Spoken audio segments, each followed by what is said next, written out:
Hi guys, good evening, good evening, good evening. Hope everybody is doing well. So I think your weekend would have been much more better. थोड़ा relax हो गया, थोड़ा time off हो गया है. Now it's time to get back on the horse and let's start our preparation. I mean, it's a lifelong preparation. I can't complain about is it now or when or what. But yes, we have to continue to work. So yes, Sunday के बाद Monday आता है तो Monday BLS आता है और BLS आता है तो पढ़ना पड़ेगा. So this is something that I need not tell you.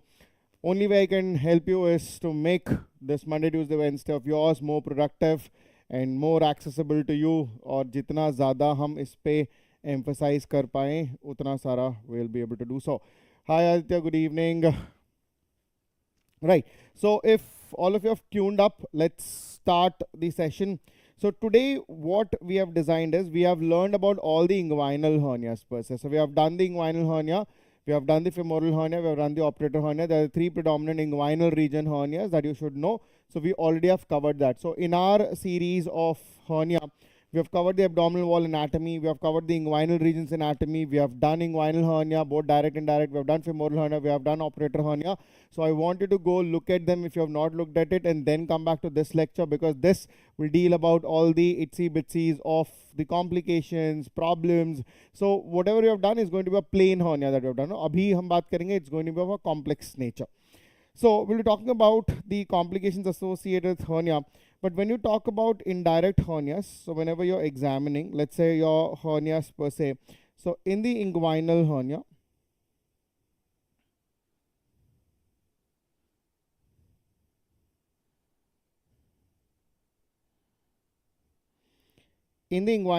specifically when you talk about the indirect inguinal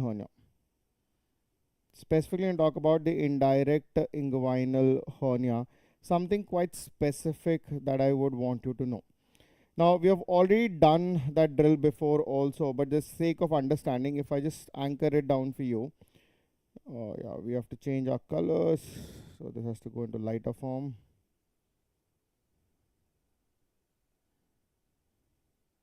Okay.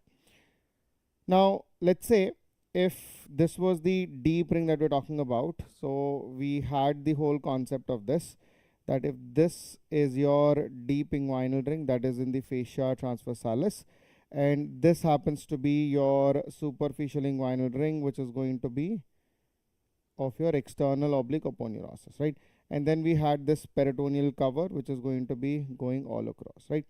So nothing spectacular about it. We have already dealt with whatever we have said. So just for the sake of understanding, this is your deep inguinal ring. This happens to be your deep inguinal ring. This is your superficial. This is your superficial inguinal ring. Now, when the indirect inguinal hernia is going to start, needless to tell you that it is going to start from this point, that is from the deep ring. Now, imagine if the hernia starts, enters into the deep ring, but stops at the level of the deep ring itself, right? So the hernia is only at this point. If a hernia is going to start, if the hernia starts, enters the deep ring, but it stays within the inguinal canal. If this is the hernia that you have, this form of hernia, anybody, what is it called as? Any idea? This is what we call it as the bubonocele.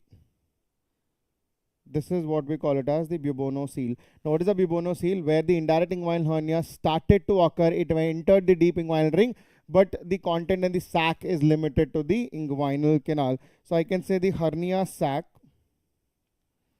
We can say the hernia sac stops within inguinal canal, after entering from the deep inguinal ring. After entering from the deep inguinal ring. That's the basic of your bubonocele. Clear? Okay. Now, next, if it goes a little bit further. So when you talk about when it is going to go a little bit further, the same analogy we are going to take it across. Now this time we say this is your deep ring again. This is your fascia transversalis. This is your external oblique aponeurosis. This is your superficial inguinal ring. This happens to be your peritoneum that is going to be present, right? So this time I'm saying that it is going to go into the deep ring. The sac is going to travel. It is going to exit through the superficial inguinal ring, but it is only going to go at the level of testis, not go into the testis per se. So if I had to complete this context, let's say this is the inguinal region, and let's say this is where the testis is present, right? So this is where the testis is present. Here you can see the sac has gone all the way. It is reaching all the way to the base of the scrotum, but not entering into the scrotum. If this happens, where you can see the hernia that is entering, it goes all the way, but it gets limited across here. This variety is what we call it as, the funicular. So what is funicular? The hernia sac, here the hernia sac, so this is the sac we're talking about. The hernia sac exits from superficial inguinal ring. So this is your superficial inguinal ring. It exits from the superficial inguinal ring and stops above the testes. Stops above the testes, or I can say at the base of the scrotum.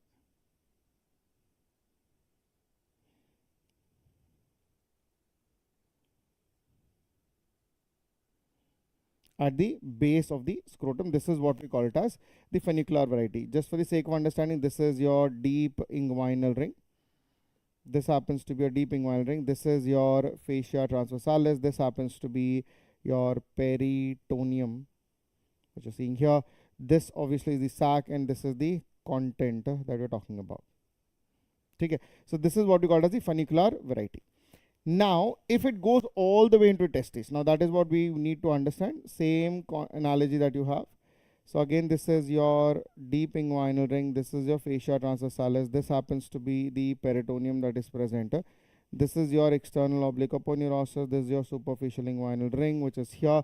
Let's say this is the inguinal skin, and we're talking about the scrotum, which is present here. And this is where the testis is. This time you notice that this hernial sac is going to enter the inguinal canal, travel the inguinal canal, exit, and this now goes and sits along with the testes. Now you can see the content is going to move from here. It travels along the inguinal canal. Now it has gone into the testes, right? Now if this happens, this is what we call it as the complete hernia. This is what we call it as the complete inguinal hernia. Now the basic concept of the complete inguinal hernia is you can see that the entire component or the content descends into, or the sac descends into the scrotum completely.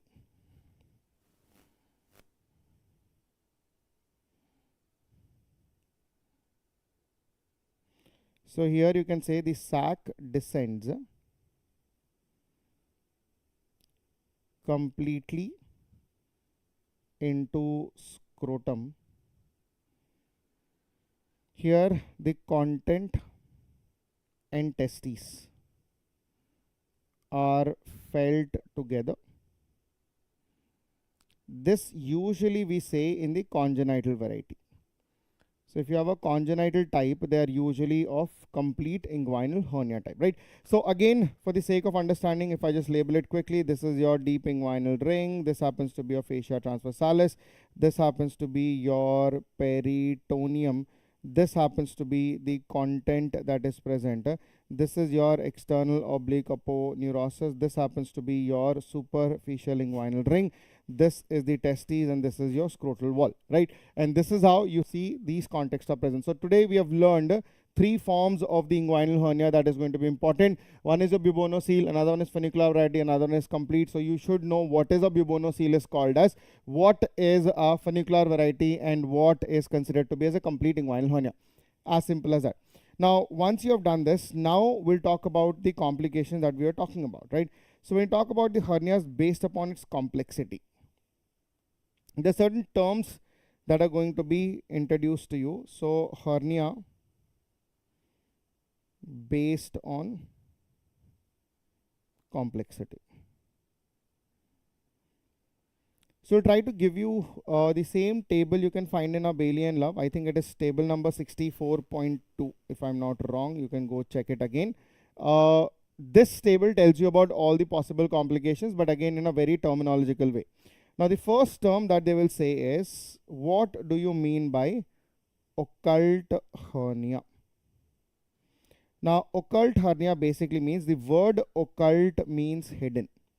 The word occult means hidden. That means clinically, I'm using the word clinically non-detectable. Clinically non-detectable hernia. That means when you are examining the patient, patient will not have any classical signs of hernia, which I already discussed. So how do you know it is occult? Usually it is seen on ultrasound. So it is a USG finding. Or if a patient has underwent a CT abdomen, it could be a CT abdomen finding. So in either ways, I can say it is an incidental finding. Now in these patients, usually we say hernias, if they are identified early, it should be having an early intervention, so that you don't need to worry about when it becomes big and becomes more complex. Okay? So this is with respect to the terminology, that is your occult hernia.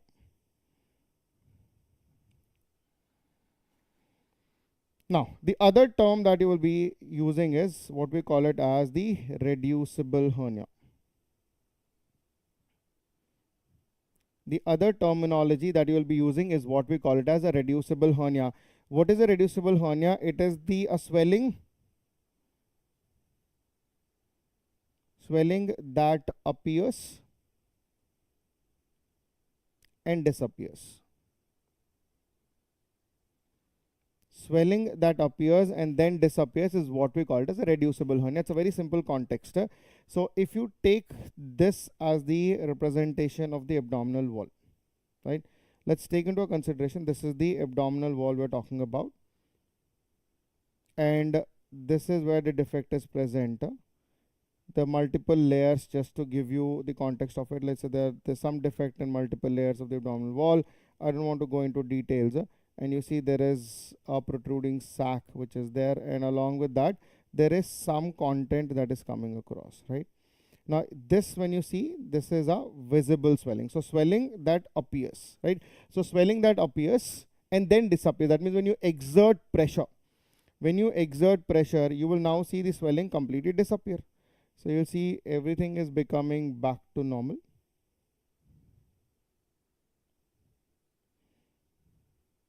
So the defect still stays. I'm not saying the defect is not going to stay. This is the, let's say, the peritoneal weakness that is there. The skin becomes a little bit lax here because of the component. And you see the content is going to be here. Right? So once you exert pressure, or it can spontaneously reduce also, that appears and it disappears, it is what we call it as reducible hernia. That means when you exert pressure, it can go back and can come back and shing. So it is like, it's like a cycle that is going to occur between these two. So it can come like this and this can go like this, right? So usually we say that, a reducible hernias are those hernias where the swelling when exerted pressure or some compressible force or positional, they reduce back and they reappear on exerting pressure, or I can say on doing cough, or anything that causes increase in intra-abdominal pressure, or in a standing position, this is going to appear and disappear. Now reducibility, clinically when there is a viva, what will they ask you, that what is the best way to reduce it, and then examine the patient. Remember, in the examination of hernia, especially the inguinal hernias, the first step is going to be in supine position, and you reduce. Second is in the standing position, and then it reappears. Okay. So always when you're looking for reducibility, ask the patient to lie down supine and then see if it regresses by itself or you have to exert pressure. If it regresses by itself, the defect is bigger or the neck is more wider. If it does not, the neck is narrower, then you exert pressure, it goes back. Ask the patient to stand. Now, if the neck is wide, the minute the patient stands, the hernia pops out again. If it is not able to pop out, and then the patient is now asked to cough, and that is what we call as a positive cough impulse. Sometimes you have to ask to do patient a Valsalva maneuver so that it becomes prominent. I want the intra-abdominal pressure to be increased so that I know whether it is reducible or irreducible. One of the major differential diagnoses in inguinoscrotal swellings is going to be hydrocele, which is not reducible, right? So the reducibility is a hallmark feature for hernia that you need to understand. Sometimes, like every day is not a Sunday, you can have features which is called as irreducible hernia. Now the music starts from here. So what is this irreducible hernia, right? Now, in simple words, a swelling that cannot be replaced back into the abdomen.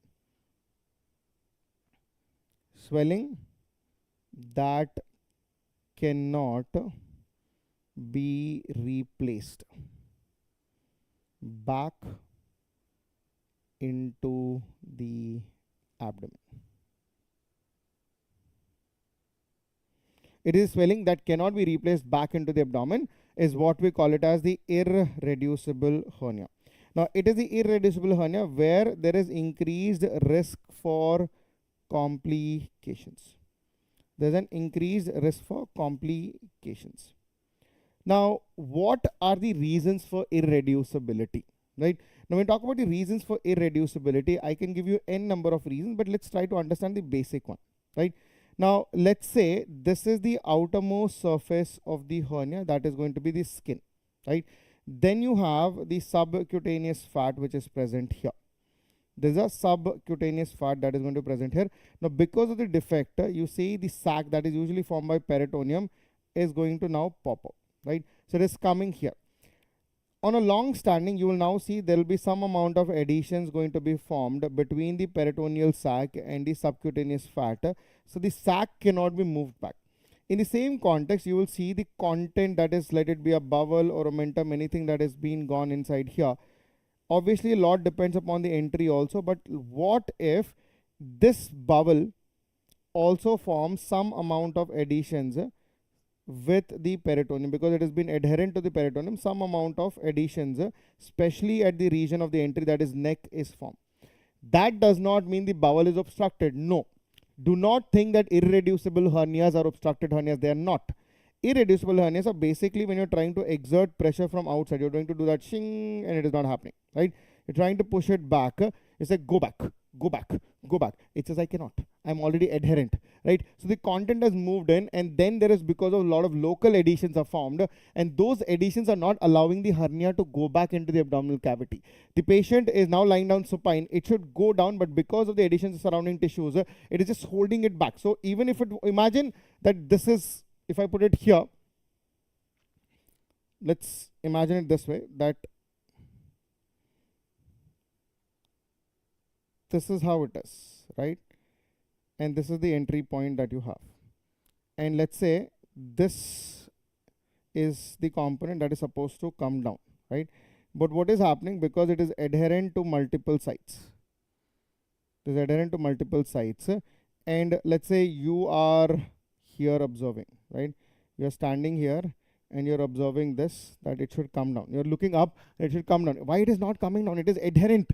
Same way it is adherent here. So this should reduce. It's not reducing because there's a lot of adhesions around it, and there's a narrower opening to it, or there's a narrower entry to it. So hence it is irreducible. Again, a basic concept, irreducibility does not mean it is obstructed. No, the content in the bowel will continue to flow. It is just the hernial content is not able to go back into the abdominal cavity, is what we call it as irreducibility.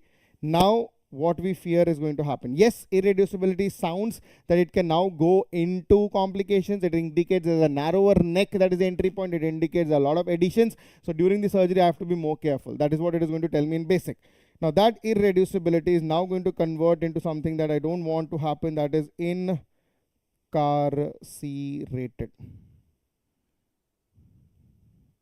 It is an incarcerated hernia. Now, a lot of students have this confusion between obstructed hernia, incarcerated hernia, and then you have irreducible hernia. Let's try to understand. Incarcerated hernias are basically irreducible. We have just learned what is irreducible. It is irreducible, trapped, and congested hernia. Obviously, incarceration increases the risk for strangulation. It indicates risk for strangulation. Now, what do you mean by this incarcerated hernia in simple words, right? Now, let's imagine that this is the abdominal wall and this is the hernial sac that is formed, right? There's a defect that is present. Same thing is there. You have the, let's say the abdominal wall muscles are here. There's a defect in this muscle which is present. Let's say this is the peritoneum that is present. This has gone in and now it has now formed into a sac. You also see the content along with it has moved inside this. This is how the content has gone. This is how originally the lumen's diameter is, and it enters and here you see the bowel is present. Now you see, because it is getting trapped, it is now going to become, so see, the entry is easy, the exit is difficult because it is getting trapped here. Incarcerated hernia, it is like you have entered but you cannot exit back. Again, the content will continue to flow. Yes, if it gets occluded, it is now going to go into obstruction. That is a complication of incarcerated, but the word obstructed hernia does not mean it is an incarcerated hernia.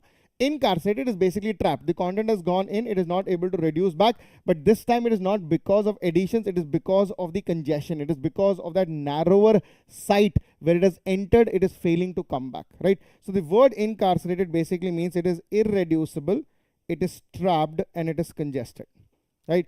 It is not, strangulation has certain criteria, we'll talk about it, but this is what we call it as incarcerated. The word incarcerated, remember, it is trapped. It is irreducible and the hernia is trapped, but it is viable. Remember, in this, the tissue is absolutely viable. Tissue or the content is absolutely viable. There is no hypoxia, no ischemia, nothing. Now, that is going to occur when it goes to the next phase, that is strangulated hernia.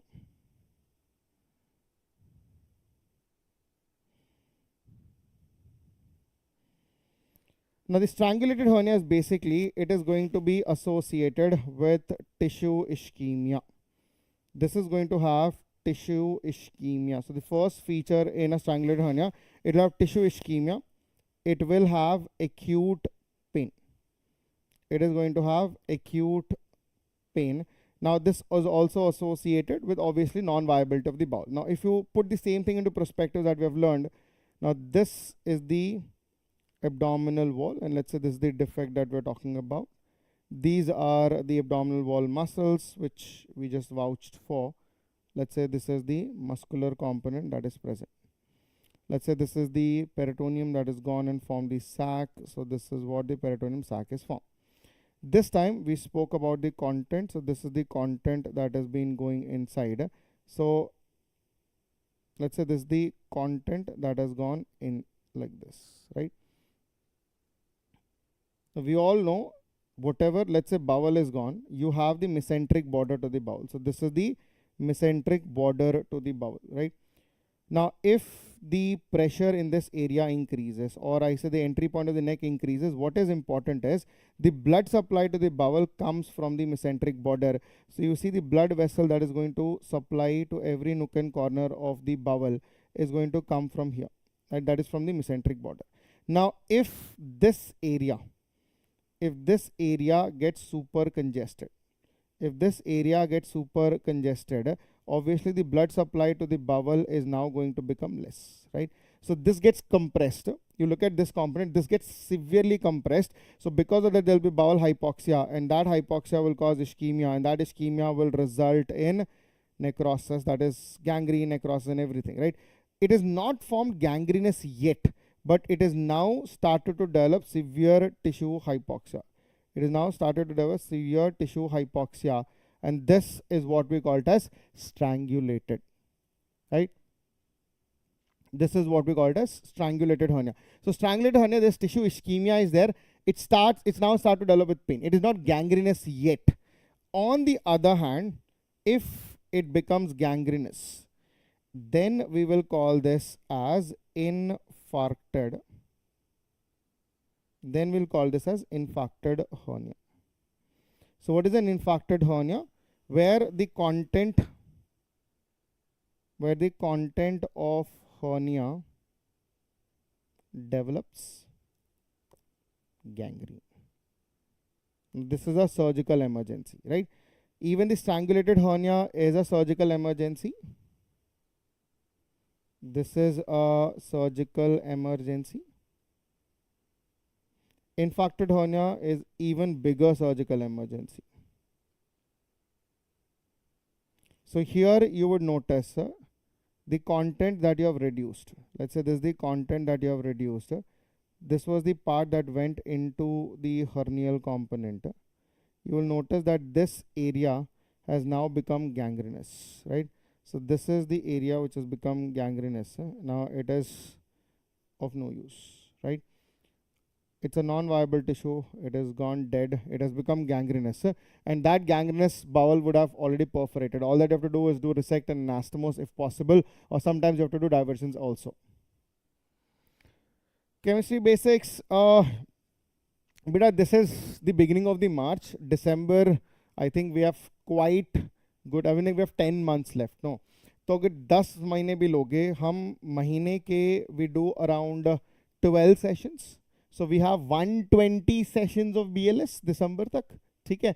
I can assure every single guy who is listening to BLS, by the December's end, we would have finished all the major part of the general surgery, right? We have done breast, we have done thyroid and parathyroid, we have done trauma, now we are finishing hernia, which will be done by another 1 or 2 episodes.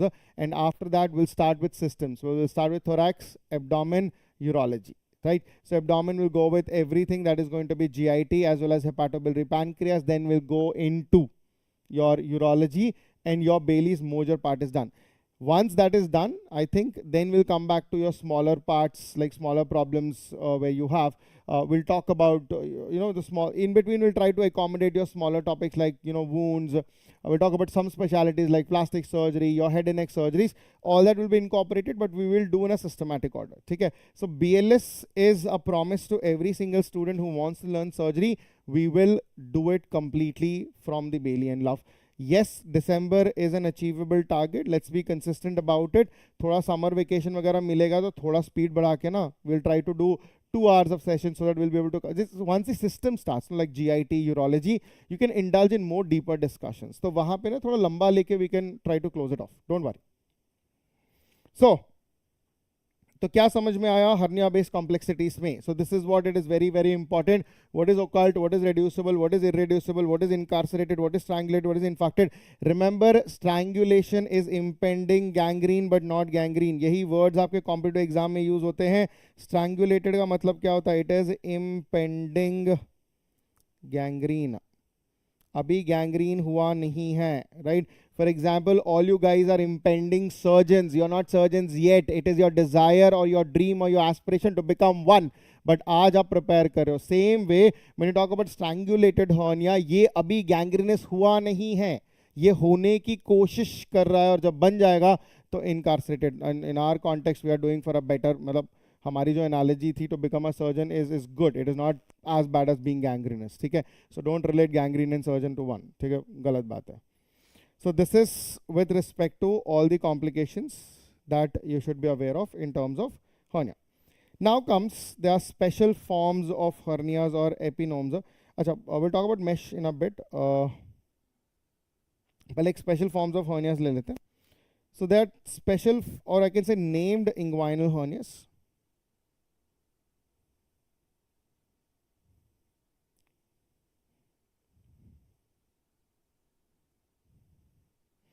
So we'll try to give you all the important named inguinal hernias. काफी बार पूछा हुआ है. In fact, your one of the famous favorite questions of your Viva examiners, also competitive exams में भी काफी बार पूछा हुआ है. So this becomes an important topic. Right. So we'll talk about it. The first one that you will see is your Litter's hernia. What is Litter's hernia? Litter's hernia में basic क्या है? If the content of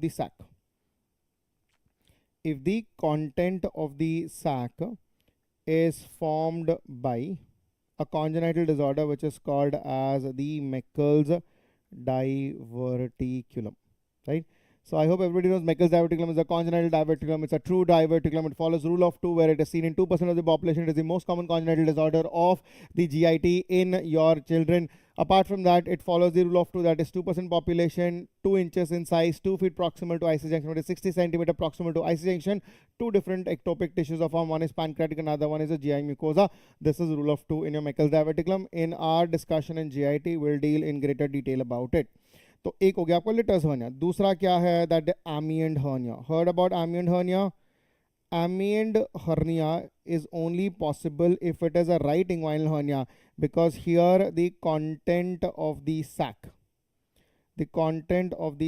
is formed by appendix. Here the content of the sac is formed by appendix. This is what we call it as the amion's hernia, right? Then you have pantaloon's hernia. What is pantaloon hernia? Now, this is where both indirect inguinal hernia and direct inguinal hernia arise through same inguinal canal. Arise through the same inguinal canal. This would be called as the pantaloon's hernia, right? Another one is your Gibson's hernia. What is Gibson's hernia? Now, Gibson's hernia is where there is a patient having inguinal hernia with hydrocele. Patient who is going to have inguinal hernia with hydrocele. Inguinal hernia with hydrocele is what we call it as the Gibson's hernia. Now, one of the most interesting one that you will see is what we call it as the sliding inguinal hernia. It is your sliding inguinal hernia. So what is the sliding inguinal hernia? The sliding inguinal hernia where the posterior wall of the sac,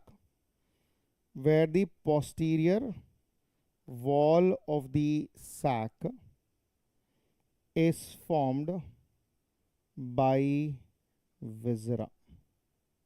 We'll try to explain this. The most common content which participates in sliding inguinal hernia is your sigmoid colon.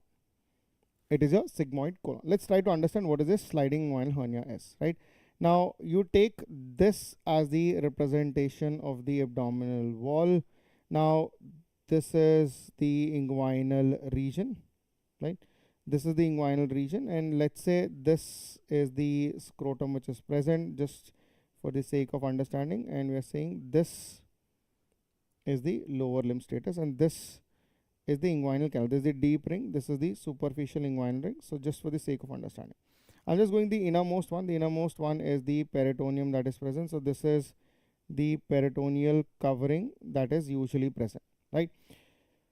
You will notice that we have something called as the colon. This is your ascending colon, this is your transverse colon, this is your descending colon. This happens to be your sigmoid colon, right?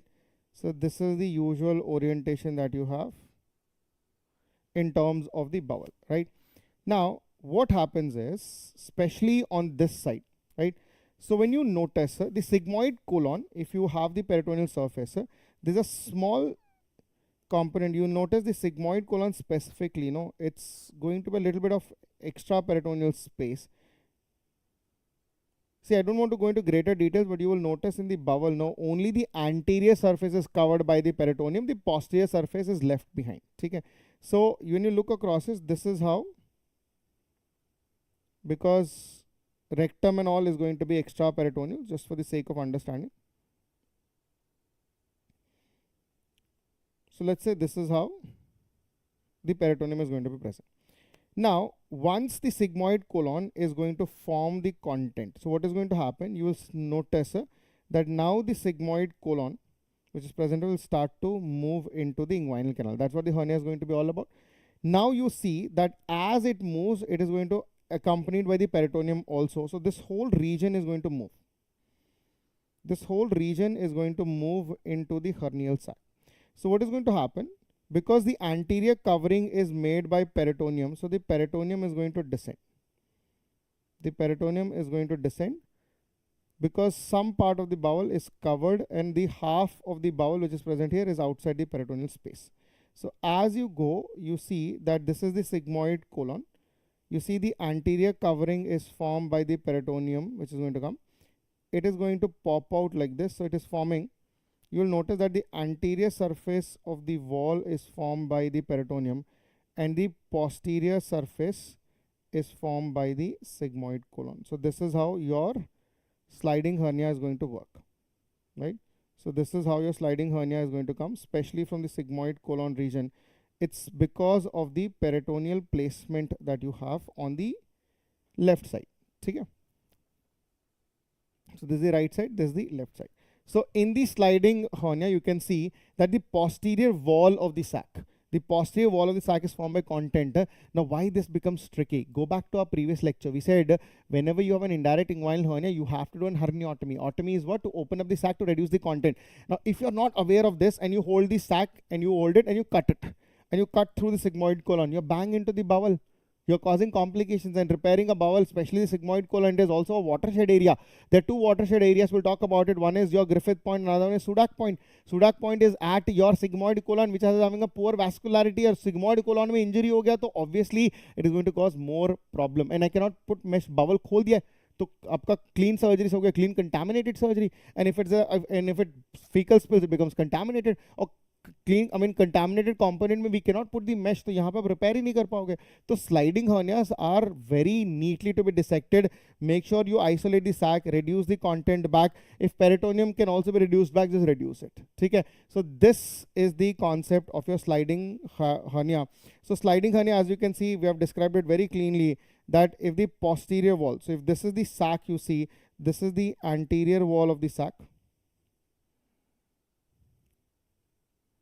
This is the anterior wall of the sac, and this happens to be the posterior wall of the sac.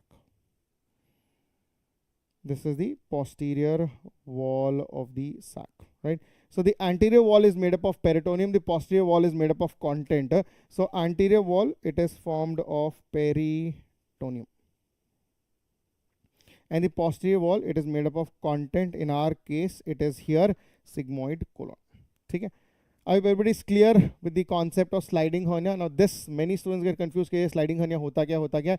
But I hope everybody knows, no, when you talk about the peritoneum is nothing but, when you talk about the whole concept of peritoneum, it is fist in a balloon context. Okay? Truly, your bowels are not inside the peritoneal space. Your peritoneum itself is mesothelial in origin. Peritoneum के अंदर खुद fluid भरा होता है. Just give me 1 second. I'll show what that means. Just give me 1 second.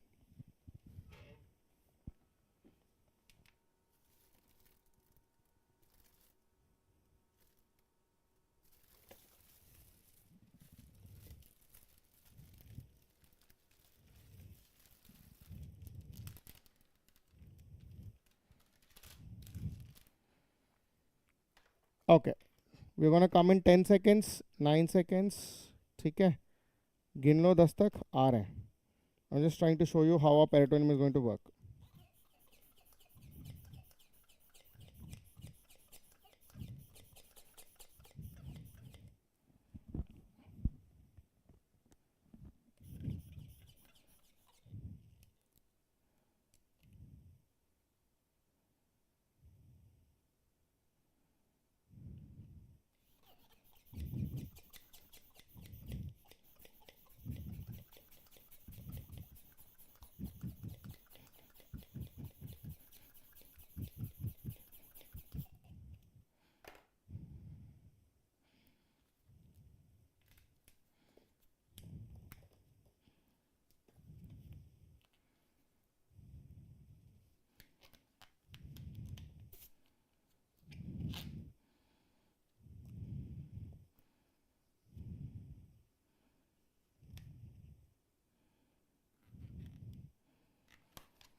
Okay, we're back. Okay. I hope everybody is able to hear me. So we're talking about the peritoneum. I hope everybody knows that it's a fist in a balloon wala analogy. Now when you say this is actually the peritoneum, ठीक है? तो अंदर पूरा fluid भरा हुआ है, peritoneal fluid, and this is the bowel. Now the bowel goes inside the peritoneum like this, right? It is gone like this, ठीक है? तो ये अंदर है, right? Truly अंदर नहीं है, ये ऐसे है. You can see this is the bowel here. So जो peritoneal covering है ना, जो bowel को कवर कर रहा है उसको बोलते हैं visceral peritoneum, और ये बाहर वाले को parietal peritoneum, ठीक है? You can see the finger is the bowel. The one that is covering the bowel area is what we call it as your visceral peritoneum, और बाहर वाला parietal peritoneum. लेकिन अगर आप truly बोलोगे is it inside the balloon, it is not. Peritoneal space तो अभी भी इसके अंदर ही है, तो truly कुछ intraperitoneal नहीं होता, ठीक है? So it is your bowel which is surrounded by peritoneum like this. तो ये अगर पूरा bowel है ऐसे है, right? This is how it is. This is how it is gone into it, ठीक है? So you will see like this. Now when a sliding hernia is going to occur, no, ये आपका sigmoid colon है, ये आपका peritoneal sac है. So it is going to go like this. Along with that, it will come out like this, ठीक है? तो ये पूरा आपका sigmoid colon है. This is your, my finger is your sigmoid colon. This is the peritoneum. So anteriorly it is formed by peritoneum. Posteriorly it is formed by the sigmoid colon. So दोनों ऐसे. Now you open the sac here. अब आप sac open करने जाओगे तो peritoneum तो निक करोगे, bowel को भी निक कर दोगे. It is going to cause problems, ठीक है? So don't do that. चलो. So that was about your sliding inguinal hernia, ठीक है? Continuing, the sixth one that we have is what we call it as the rector's hernia.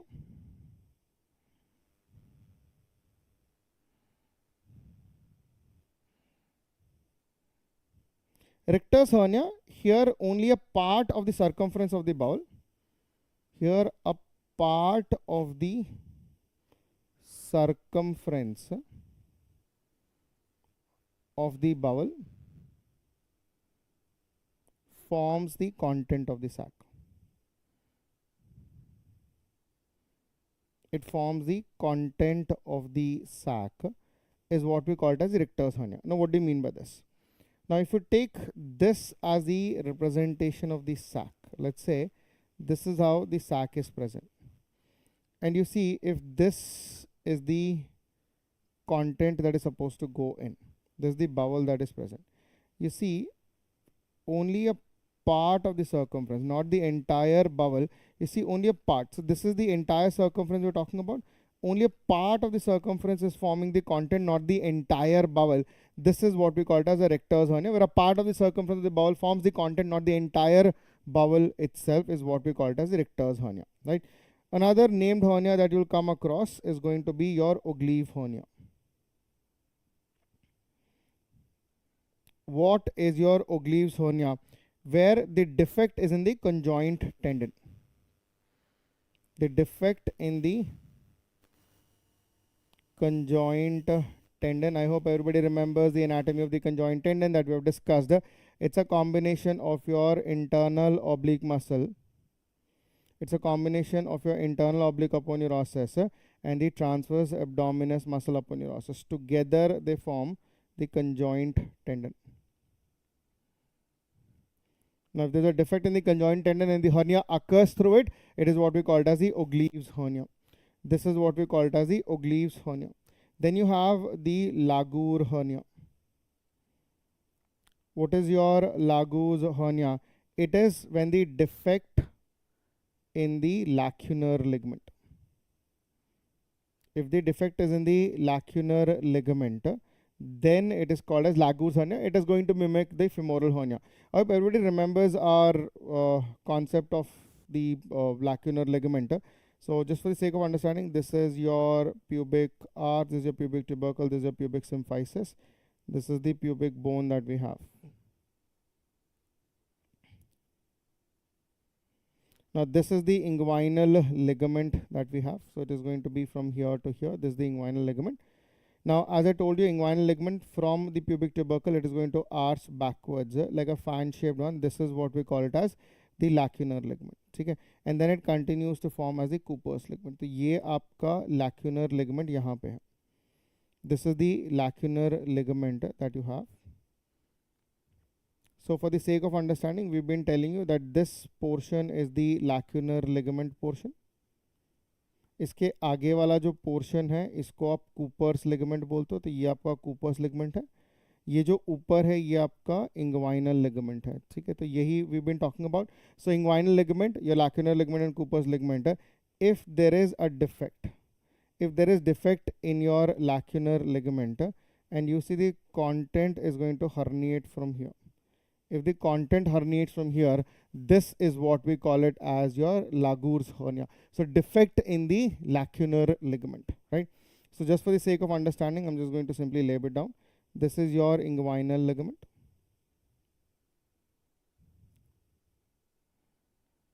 This happens to be your inguinal ligament. This is your lacunar ligament. This happens to be your Cooper's ligament. And there's a thin fibrous septa which is present here, so that makes this to be a femoral ring. This is a femoral ring. Right next to it, you have the femoral vein. And right next to femoral vein, you have the femoral artery. Okay? So this is the whole concept of your Laguer's hernia, that is hernia through the lacunar ligament. Okay? Now, the next one that you have is what we call it as the Narad's hernia.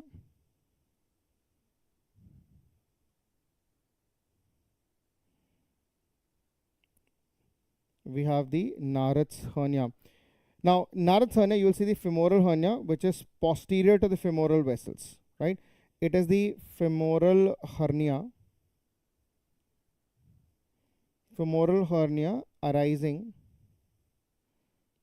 posterior to femoral vessels, to the femoral vessels. Usually Narad's hernia, why it occurs is because of congenital hip displacement. So that femoral ring becomes compromised and that ring moves behind the femoral vessels.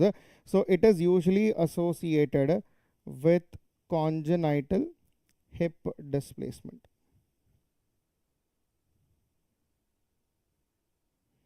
It is usually associated with congenital hip dislocation, right? That is a Narad's hernia. Then you have the Seraphine's hernia. We have something called as the Seraphine hernia. Now, what is the Seraphine hernia? Now, Seraphine hernia is basically femoral hernia posterior to femoral vessels.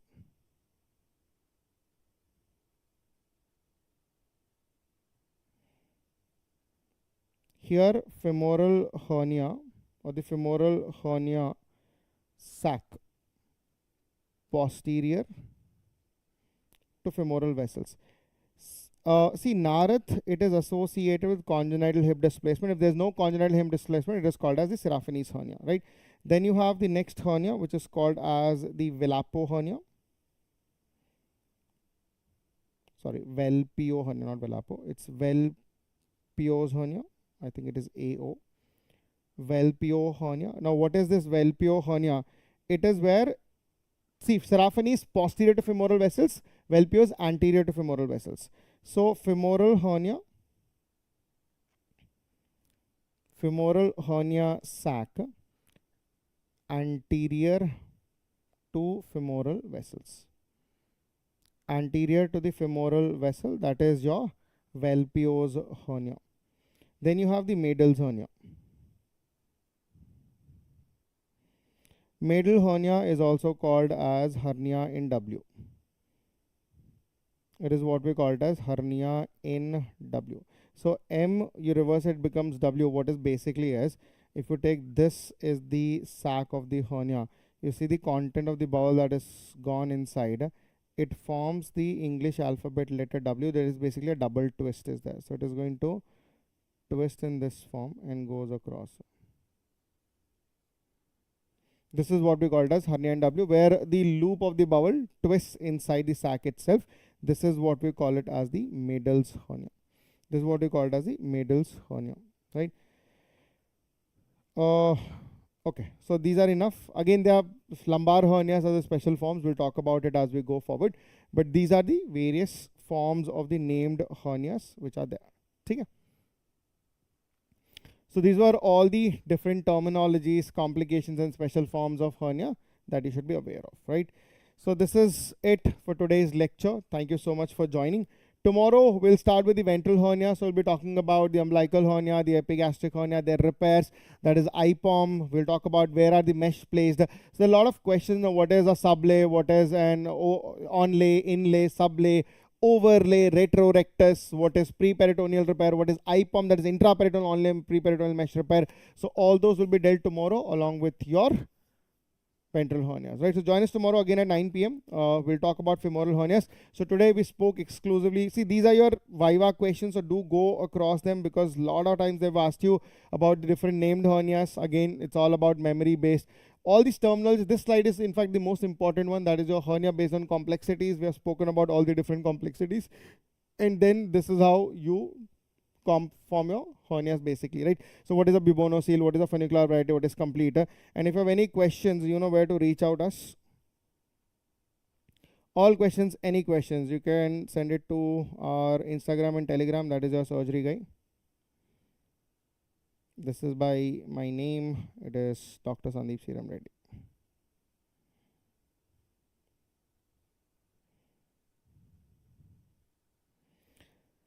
Any questions, any queries, feel free to reach out. We'll be here to help you, right? Thank you so much for joining. See you guys tomorrow at 9 o'clock. Bye.